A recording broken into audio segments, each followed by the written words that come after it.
Hi everyone, thanks so much for coming back. Today we have the amazing Sophie on the show. And the reason why I brought Sophie on, before I kind of like give it all to you to do the speaking, I just want to say why I've got you on. First of all, I think you're amazing, and you're going to tell everyone why. For me, she's a massive, you are an influencer. Now, most people that follow me on social media will see that I have little jibes at influencers quite a lot. This is the kind of girl that I do think is an influencer, and you know, who I think the younger generation should be looking up to. So without me waffling on anymore, Sophie, can you tell us a little bit about yourself and what's brought you here today and why I want you on here to talk, basically? So thank you for having me. You're very welcome. I'm Thanks very for coming. honoured to be here.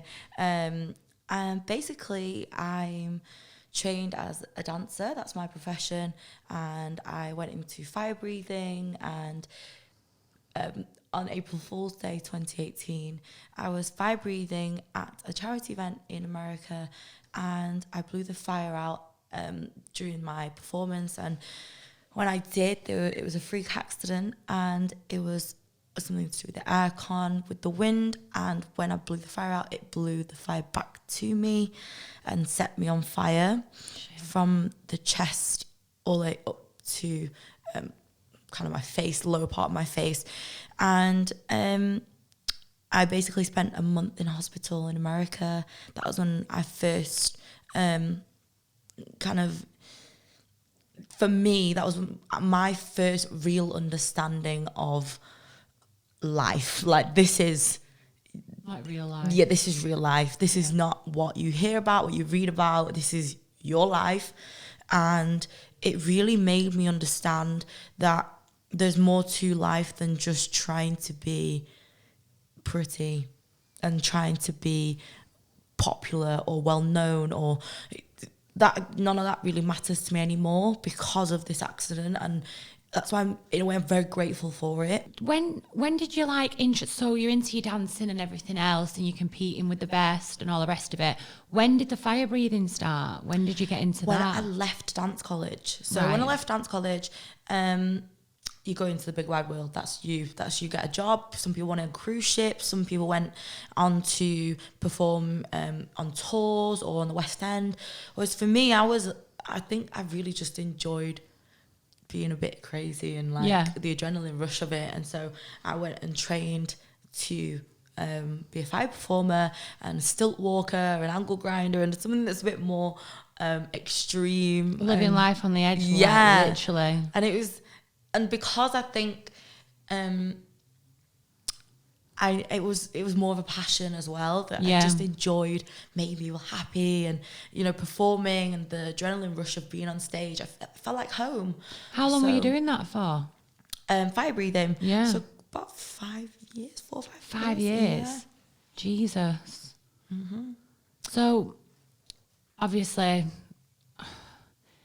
it's not, I'm saying it's a touchy subject, but you're such a confident person. That's why when I seen some of your videos on Instagram, I was like, this is unreal that this girl is so, I mean, the pictures just make me laugh when you're in hospital and you've got I just thought she's so uplifting. Like, how can anybody seriously moan about getting out of bed today when this girl is, you know, in hospital, but surrounded by like KFC and stuff like that? I just loved it. It was great. Obviously, people watching don't really know what I'm talking about still. So tell us how it happened, what happened, and obviously to the level that you're comfortable talking about it. Yeah, of course. I always believe that now anyway, the more that I talk about it, if anything, it helps me as well as helps others out there, because I've come to accept it more and more each time. And every time I talk about it, I'm even more empowered about it, because I'm so proud that I'm able to sit here and talk to you and share with the listeners what I've been through, because, you know, that I get a platform to do that. Yeah. And so basically that fire accident happened, and that month that I spent in hospital in America, I spent that on my own. And the first part of it, I was in intensive care, so I was hooked up to machines. I couldn't really do anything for myself. Were you awake? I was awake, but was present, but I wasn't present, if that made sense. Shit. I was just Basically, I was existing. Yeah. And for me, I will never forget that time there, because that is what, in a way, makes me wake up every day grateful for where I am. Oh. Like to wake up being hooked onto a machine because you can't even breathe, you can't even see for yourself, you can't do anything for yourself, that are basic things that you do. That you take for granted, that every one of us takes for granted. Just being able to breathe is, I think, is so, like, now it brings me to kind of like a bit speechless, because at a point in my life I couldn't do that for myself. That is crazy. So you couldn't breathe. Tell us what happened, Sophie. Like what? So when I breathed the fire out, the wind, because obviously it happened to me, I can't exactly pinpoint the exact of what happened, because it was so fast. It was just, you were in America, is that right? Yeah, my body went into survival mode because I was on fire, so my body went into shock.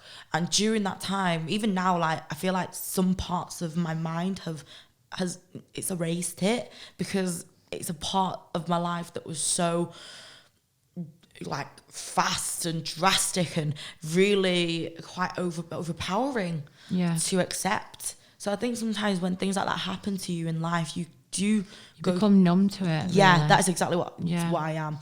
And I think the recollection that I have is more from hospital, because that's where I did a lot of my thinking, and that's where I did a lot of my reflection, and that's where I did a lot of my growing, I would say. And that's where a lot of the pain I endured is from.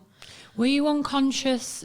Did you wake up, and was there a point that you woke up and thought, I've been on fire, I've been burnt? What happened, like, when you got to hospital and stuff? Because when they give you the meds and things like that, you just kind of drift off, and you it's like, this is going to be, just going to knock her out. So when I woke up, I kind of knew I'd been in an accident, because I kind of remember, because I didn't really have good sleep. I was in pain. And when you're burnt, the first thing your body does is go into shock, and it swells to go straight to the injury point and bring down the burn. So that's why you swell. So the water, like the swelling, the water retention around the injury kind of helps to take away the burning sensation, if that makes sense. And so when I woke up, because it was around my mouth and my chest and my neck, my throat was so swollen that I couldn't breathe, basically. Oh God. And that's why I couldn't eat. I couldn't do anything with my face, because it was all here, like on my chest area, that was, it was horrendous. I just remember waking up. At one point I couldn't even stand up because I couldn't balance, because my head was just drifting from side to side, or like my neck would be so heavy and my head would be so heavy, and I'd be in pain every single time that I moved. I think listening to you, like, my eyes are like glazed over listening to you, like, the fact that, like, I can't even imagine the level of pain, and the fact that you struggle to breathe and things like that. Every single thing that every single one of us takes for granted, and you were just kind of like, I don't know, I can't even remember when comprehend what you were going through. Like so I looked in the mirror, and I just told them to take all the mirrors down. Oh God. I couldn't. When did they show you them? Like, when did you look in the mirror? How soon after? It was like, so I could only really do anything myself about 2-3 days later, when I finally, like, kind of came round properly, that I wasn't bedbound. Were you still on your own at this point? Yes, I just needed to be on my own, because I couldn't. I personally think I couldn't physically be strong enough for anyone at that point, not even for myself. So for me to be strong for my parents, or for anyone that's just sat there glaring at me, I couldn't do it. I can't even, what the hell your parents must have felt like in another country as well. Know. Like, being a mum, that is just one hell of a awful thought, what they must have been going through.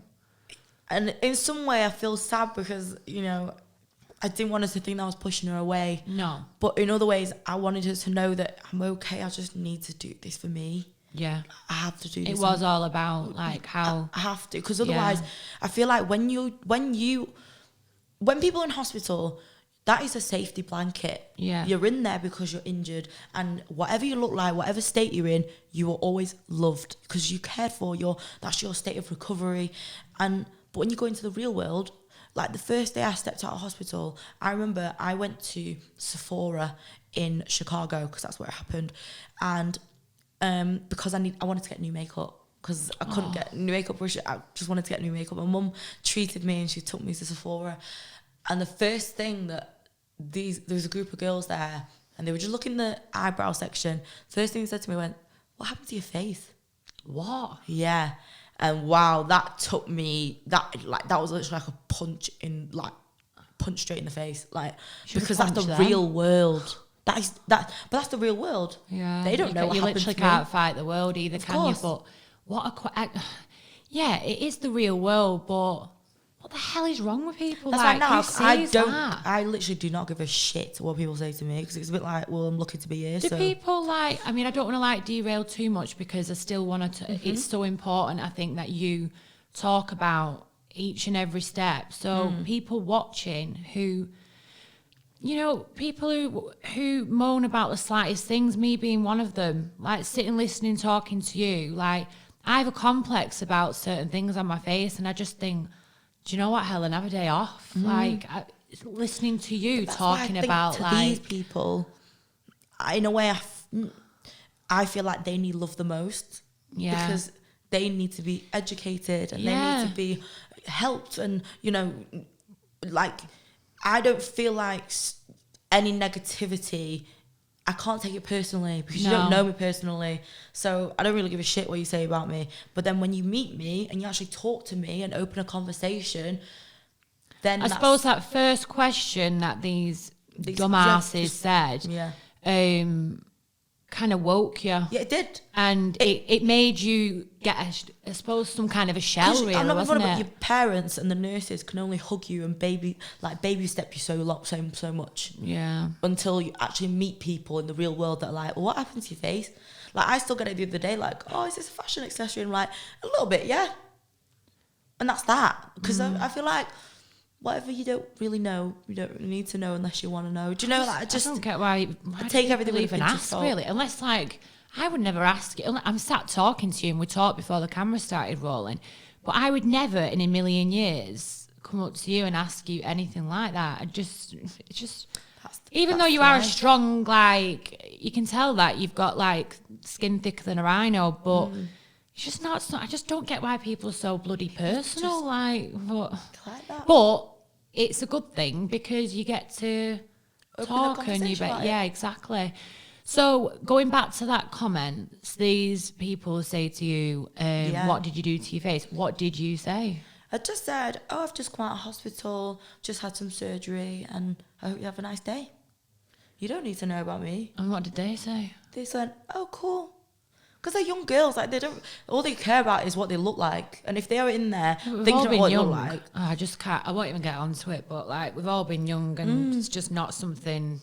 That's why. It says a lot about the generation. I want to educate a generation. Yeah. I don't want to make a generation feel bad for having questions. Yeah. You should never feel bad for having questions, no matter how it comes across. You never know, they might just not know how to put a question forward. Yeah. So for me to be stooping down to the level of being like, well, who the hell do you think you're talking to? Yeah. Like, that isn't going to help a situation. If anything, I want to help them by making them feel like it's okay to ask questions, but there's a way to ask questions. That's what I was going to say. There is, everyone kind of knows how to speak, or they should know. Like, if you're in a makeup shop on your own and you're shopping, you should know how to talk to someone. Yeah. But I think that goes down with talking about what we were saying before we started filming. That is a generation thing where I think it's quite a rude place to be now. People don't know how to talk to each other. Sophie, what, I don't even know if you'd even be able to find a way of explaining or like a word or whatever. When you first saw the full extent of your injuries, what?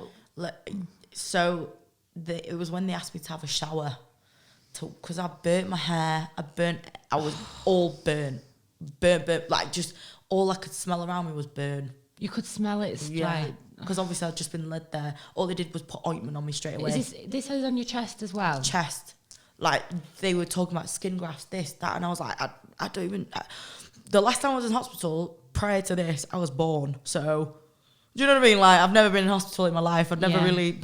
Like, I barely even get ill. I rarely get ill, like, at all. So, I was led there, like, absolutely didn't even know what day it was and what had happened, anything like that, and I'm getting told...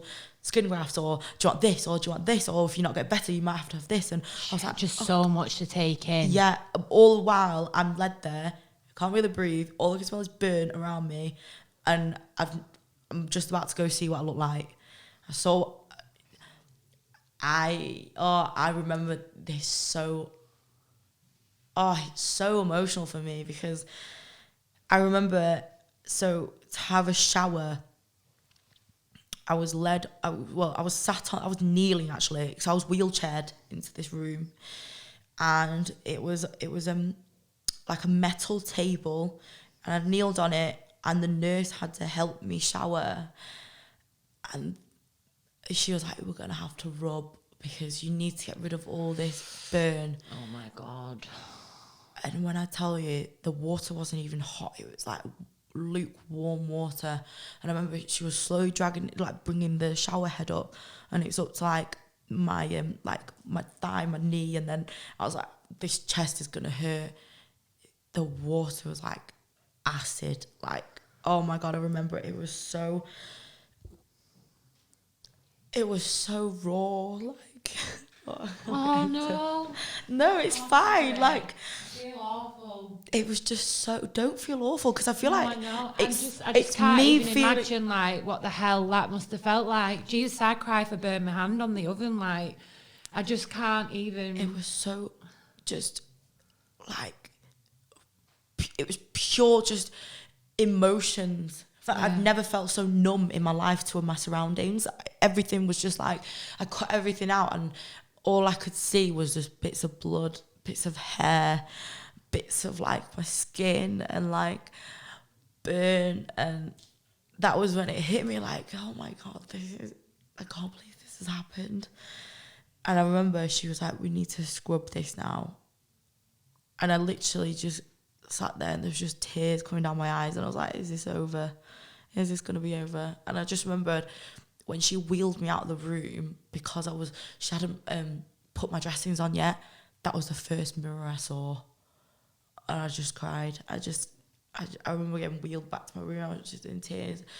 And there was like mirrors as I went in my room, because I didn't see those mirrors when I was getting wheeled out, because I was just like, oh, I don't really know where I am.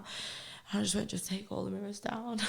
Like, oh my, getting a bit emotional. But I just said, just please take these mirrors down, because I can't bring myself to look at myself in this state that I've never seen. I don't know. I basically said to her, I don't know this person. Like, I'm not this person. And basically, moving on from that point, I lived a very sheltered few weeks of, I couldn't really step out of my room. I didn't really want to open the windows, didn't want to see daylight. I just had to be on my own. And I remember I just needed to cry it out, let it all out, pity myself. And then after about 2-3 weeks, bear in mind I showered every day, and it was painful. But I remember the nurse coming and going, Soph, you're going to be fine. Don't you worry. Every single time you scrub, you're scrubbing away a part of you that you don't need anymore, because a part of you is going to be growing to be even stronger than that part that you threw away. And that's what got me through. And I feel like every single time that I felt that pain, it toughened me up to be where I am today. You are just like so strong. Thank you. That's why it's so hard watching you kind of relive like what you went through. But it's almost like, do you believe like everything happens for a reason? Because I do think like, I don't know, like it's almost going to be like that. You were amazing anyway, like your performer and everything, but it's clearly going to make you. can I just say the day this happened, April Fool's Day 2018, was Easter Sunday. And I've never been fully religious, but I do believe for that day of resurrection, I resurrected as a new person. I fully do believe that. In my mind, I became someone who I never even dreamed I would be able to be. It could have broke you. Of course. Like when you were laying hospital, I suppose that was such a testing time. It was either make or break, and all of a sudden, I was so relieved then when you started talking about how like a couple of weeks went on, and then you basically saw the light, didn't you? Definitely. Like that's what everyone watching is like, obviously buzzing to hear when you say that. You've got like a massive following, and you're so honest about every single step of the journey, which is just so admirable. You've never sat there feeling sorry for yourself, and like a lot of people do, and they do have a right like to. I've done it, but I have. You think you did that in like that time that you were on your own? If anything, every time I've been in hospital sitting, so like for my surgeries, that week I take some time out for myself to pity myself and be like.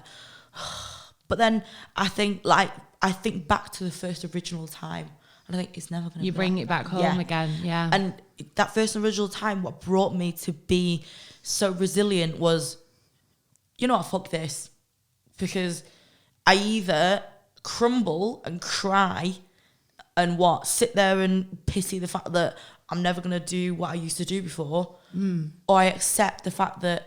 It's not the end, it's a new beginning, and make this even better than what I was before, and make me better than I was before, and make me be the woman that I would look up to.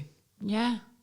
You are like, I don't know what the word is. It's kind of like, you've got a gift. Thank you. That like, I know that's such a like cliche thing to say, and I'm not saying it like lightheartedly, but you do have a gift. I feel like without this sounding wrong, I felt like it has happened for a reason. The way you conduct yourself and the way you speak on, the way you influence, and I love that I can say that and actually mean that, you are influencing a lot of people who are going through nowhere near the amount of... But that's my point. Like, I never want to make someone feel like your hardship cannot be... I never compare my hardship to someone else's hardship. For me, I congratulate you and every single person listening and every single person in this room for just having the courage to face the world today. Yeah. And that's why I will never belittle someone's problems, because someone's problems could be the end of the world for them. Yeah. Never mind what happened to me. So many people find you inspirational. I think I can speak on a lot of people's behalf saying that. Thank you. But like, it's bizarre that certain people almost want to see you just because they're waiting for you to crack, they're waiting for you to think, and I'm like, babe, it's like, why are you not wallowing in self-pity, and you have a problem with that? Or if a day that I do, you're all of a sudden fake. I'm like, wow, okay. I think it's great that you're doing both. I think it's great that you're being completely open and honest. Like, that's one of my issues personally with the whole influencer thing, is how a lot that I have followed and then unfollowed not long after, they don't tend to talk about the down days, and that's really important. If you've got a big following, then have you not got some kind of a duty to make sure that you actually do have the crap days as well as the good days? Absolutely. You've just nailed that like straight on the head. Like, I do believe that the word influencers thrown around a lot, like fling here, fling there, you're an influencer. But I do truly believe that even the word celebrity, I would say, is thrown around a lot. In my eyes, how I would explain an influencer or a celebrity is if you've done something that is honourable enough to make you someone who influences someone's mind, and someone who... a celebrity... David Attenborough is a celebrity. Yes. Yeah. Like, I just believe that they're the kind of people who... are our voice. Yeah. And the voice that should be heard. Not just... I don't want to be a girl that stood there trying to sell you a dress. No. Do you see what I'm saying? Thank you like, for saying that. I want to let you know the reason why I'm wearing that dress, because I feel empowered and I feel bloody beautiful wearing what I'm wearing, and you should be absolutely, empowered. Not because by you're getting a yourself. bit of commission. No. No. Like, I don't care about money. Like, with this accident, I lost my job. I lost my life. Like, I nearly lost my life. My life was my job. And my income went from having an income to absolutely... To nothing. Nothing. That's why money for me is absolutely like, if I have it, I have it. If I don't, then whatever. Yeah. Money is the most common thing in the whole world.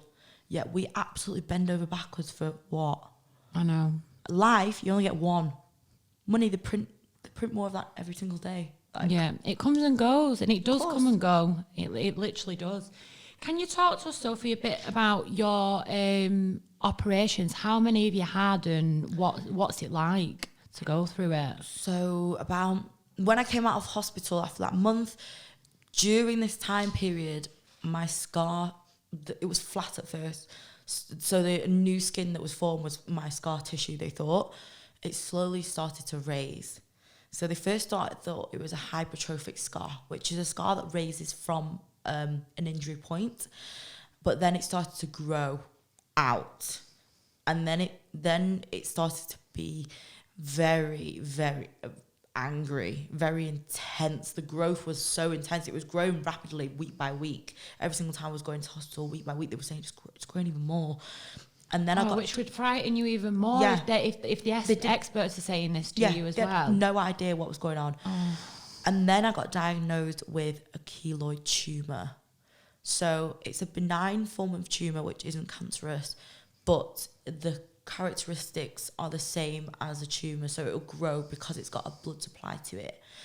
But what they explained to me was, because of my ethnicity being Oriental, or even people with pigmented skin, it's very predominant within those ethnicities, yeah.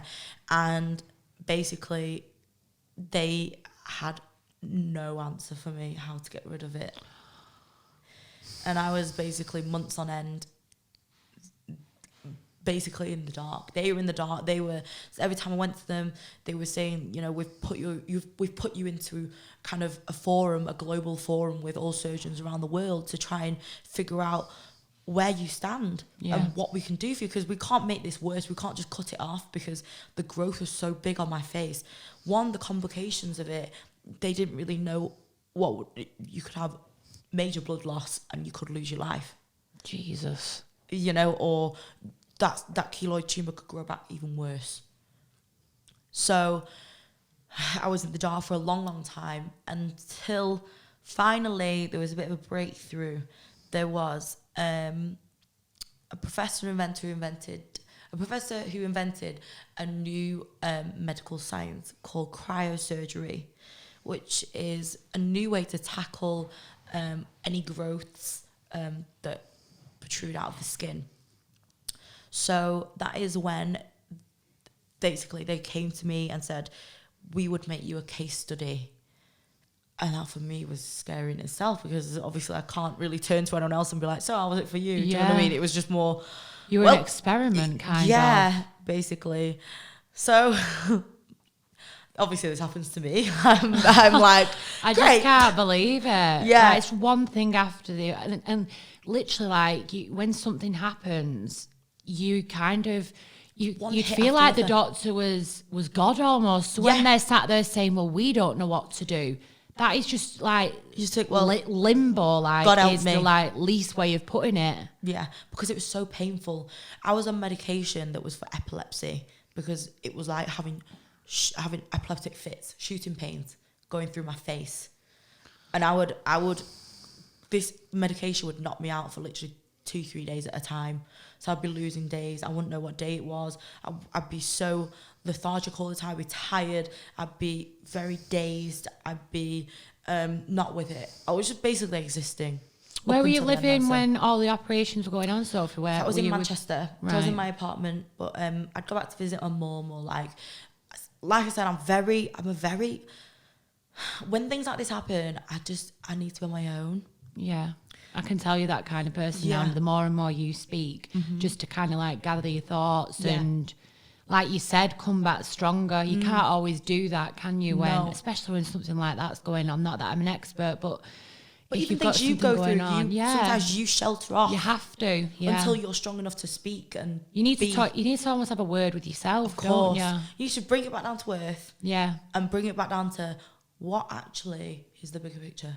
yeah. And that made me think, actually, I'm just thankful to be alive, because a year ago I couldn't even breathe. So you get taken into surgery, and how mad what is happens? this? When it happened, I was in hospital again on April Fool's Day. No. Oh my God. I bet you bloody dread that day This coming year, round. no one called me. No one asked me to do anything, because I'm absolutely staying in bed and doing nothing. No one speak to me on April Fool's Day. Like, absolutely no one. Does everyone know just not to go? Well, they're going to know now. I'm busy. Oh, I love that you can just laugh about it. It's great. Yeah. So Sod's Law, your treatment is on April Fool's Day. What year is this, last year? Yeah. So my treatment was on the 28th of March. So then my recovery ended up being like 1st of April when I first came round properly, Right. and so I was being in hospital again. But luckily I had some really good friends, and they threw me a pizza party to celebrate. Is that what the pictures are? Yeah, to celebrate a year of kind of growth as a person. What lovely friends. Yeah. And I think in a way it was bittersweet, because even though I was in hospital I was ill, I was in hospital because I'd made steps forward. So I was just so happy that this time being in hospital, I was willingly to go to hospital. I wasn't being rushed in an ambulance to go to hospital. Yeah. So that happened, and basically the formula for cryosurgery is that you get needles put into the scar, and they freeze it with liquid nitrogen up to minus 100 degrees. Wow. Yeah. And then it swells. And you're one of the first people that's ever had this in the world? Yeah, to the extent, yeah.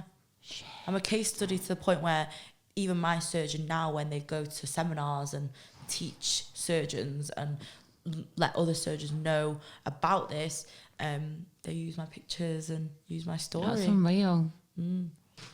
So tell us, on a daily basis, obviously, this thing that you have on now, do you have to wear that at home, or is that something that you choose to wear coming out of the house? I wear this now because I've just had my last operation only recently. Right. So I had it in November, and this is still, I've got a dressing underneath. So look, this is a dressing. Cool. And then I use this just to keep the dressing up. So this is actually a surgical mask, but I just thought, I look cool. Yeah, I wear them at work. I was thinking, I was like, I wear them, yeah. Thought, I look fucking cool, so I'll wear it. Well, I was looking at your Instagram before, and you look absolutely fit on this picture. You've got a black dress on, and then you've got this on as well. And I was like, that just looks fucking really cool. She looks dead good with it on. Yeah, I just love that you're completely owning it, going out, looking. I know you say it's not all about how you look, but you do look bloody absolutely amazing. For me. Yeah. Because even though sometimes dressing, my first dressing when I first used to do it, it was like a patchwork blanket. I'm not gonna lie to you. I'd sellotape bloody in my eyebrows. I was like, well, this needs to stay up right here. So I'd sellotape, literally. I would use the surgical tape to tape the bandages straight to my earlobe so that it would stay up, because it's on my chin, so it used to always droop. And I thought, actually, I need to use my fucking brain. And then I just thought, I'll just wear this. It's a good idea. And it actually does look cool as well. Thanks. Sophie, what do you think about fire breathing now as a whole? What's your opinion on it? I don't have a bad opinion on it, because it was a passion of mine, and it still is a passion of mine, because it wasn't something that was self-inflicted. It wasn't something that I went out there and did as a prank or anything like that. It was my profession. Yeah. So I was trained in it, and I knew how to handle fire. So I'm not going to say to people who are in that profession, don't do it, it's dangerous. Actually, it is dangerous, but I mean to the extent of don't do it. You wouldn't say don't do it. Yeah. I'd just say be very vigilant of your surroundings, be very careful with who you've, where you're performing, what your surroundings are, and just make sure that you're safe. And make sure that you're prepared. Would you perform, obviously not fire breathing, but Fire. Would you dance again? Would you perform on stage? That'd be so amazing to see. Yeah. because I think for me that is a milestone that I know for a fact if I was to do that and perform, I'd just cry. Oh, I'd cry. I'll be there. Please do it. I want to watch it. Because that's my passion. Yeah. That's what I initially thought I was put on this earth to do. Definitely. I think you'd be great at doing that. That'd be such an amazing thing for you to do when you're ready. Yeah, obviously. of course. And so I it's think like, it's just you're performing, so you're doing what you're doing your passion. Yeah. But then at the end of it, like being able to talk about what it meant to an audience. To me now, if I was to perform, I'm putting my heart and soul on the line for you to see, because 2 years ago, I may not have even made it alive to be stood here to perform. So when I perform now, it will be me showing you a piece of kind of my heart. Like that's my everything. It's a big thing. Yeah. I believe that dance and performing is raw emotion. It's what you express that you can't say. It's a feeling. It's how you just it's how you kind of hold yourself at that moment. Yeah. And that's something that I've really not been able to do for a while. So for me, I think I've got a lot of expression left that's bubbling in me, that's in the right time. It's going to happen. Yeah. Well, I'll be the first one buying a ticket at the show anyway. Tell us a bit more about what you want to achieve and like what are your goals now, like what you want to tick off and what period of time. My goal now is I want to change the world. Love that. It may not be the whole world, but if it's one person's world, then that's my job done. Like I will say to this, that hand on my heart to this day, one thing that made me strong, which was the turning point of why I wanted to project this message, was that if I died, or even anyone, I think you do, when you have that little moment to be like, I need to have a chat with myself. If you died tomorrow or now, would you be happy with the person that you were and the impact you left behind, or very little impact that you left behind? Yeah. No. You want to leave a mark. Yeah, I want to leave something that my children's children, or my siblings, or my parents will be proud to be able to say, wow, I knew her. I do think something really big's going to come your way. Preferably not on April Fool's Day. No, but I think... I'm unavailable that day. I've took that off my schedule. Maybe the day after. But I think something really amazing is going to come. You're going to get a massive break. And in that process, a lot of people around you are going to benefit from it. Whether that be on a personal level, or I'm hoping people that are watching you on social media or whatever, or your book or something that you are definitely going to do, or you on stage or whatever. You'll be with me. We'll be the day. I definitely will. I actually will. I'm going to watch every single thing that you do and be your number one fan behind you, cheering you on, because it's such an amazing story. I think you can relate, like you were saying, you've got a son. So from even your motherly point of view, like it's not even just, you get it. Like you just want the younger generation to be good, and you don't look down on us. Because I feel like some the older generation, they look down on us because they just think, oh God, like what is this country turning into? If this is the next, if these are going to be the next. No, but you see it. You're leaders. A lot younger than me, but you see where things are going wrong, and from someone that's been through what you have been through, you're still kind of coming out the other side saying, well, hello, actually, old people, I'm trying to change this as well. I'm trying to make people... because we're not all bad. I want people to respect each other again, rather than it all be about kind of... It's almost like treading on people to get where they want. And you're not doing that. You're just doing everything by yourself. I want everyone to win. I want us all to win. I want us all to be, great. Okay. And I want us all to be helping each other to be great. When we help each other be great, great things happen. That's very true. Sophie, as much as I'd absolutely love to carry on talking to you, well, we're going to carry on talking, but just not on camera. We're going to go for lunch.